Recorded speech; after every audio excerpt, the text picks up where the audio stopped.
In 1988, my parents purchased an old house in the small town of Turner Valley, Alberta.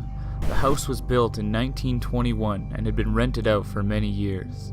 Definitely a fixer-upper, but that was exactly what they were looking for. After getting to know some of the neighbors in the area, a dark story surfaced about the history of the house. A man told my father that the house originally served as one of the first office buildings for the Turner Valley oil rigs. It all started spring of 1914 when a drilling team struck wet natural gas in Turner Valley, which led to the first oil and gas plant of Alberta and was up and running until 1985. When the old Royalite offices were set to be demolished in 1955, a pipeline employee of the gas plant decided to relocate one of the office buildings into the town and renovate the office into a home for his family. It wasn't until July 1965 when that same man took his own life with a shotgun inside the house. After his untimely death, his family quickly sold the house and moved away. When my parents started renovations of their own, they began the task of chipping away all of the old plaster from the walls. When they reached the back of the long corridor, they noticed something spattered into the backboards. It was a spray of lead shot, which gave further validation to the neighbor's story. We were renovating and taking off some of the plaster of the walls.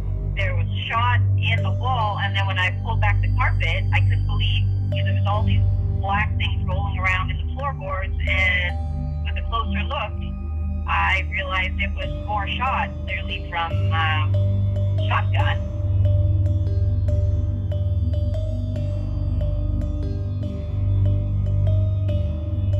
On one cold winter night, my family and I decided to start a jigsaw puzzle on the kitchen table.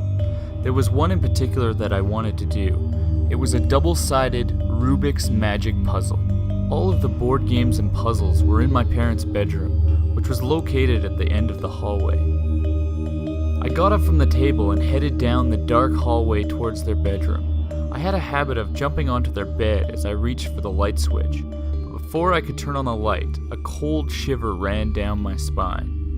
Standing in the doorway I had just walked through was a transparent apparition of a tall man. He was wearing coveralls and an old hat, with a somewhat friendly smile on his face. I screamed in pure terror, knowing that this apparition was standing between me and the only exit. Having no other choice, I decided to run out the door, brushing straight through the apparition. I quickly made my way back to the kitchen, shouting, "There's a man in your room! There's a man in your room!" And obviously, there was no man in the room. I'm not really sure how I got to sleep that night, but this was not the only time that I've seen this ghost.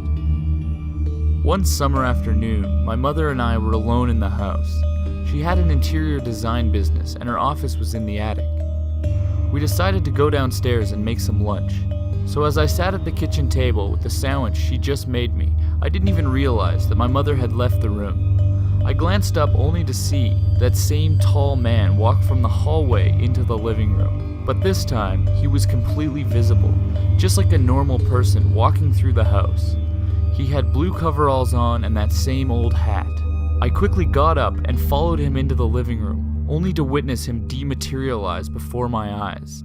I called out for my mother, only to find her playing Super Mario on the small black and white TV in her bedroom.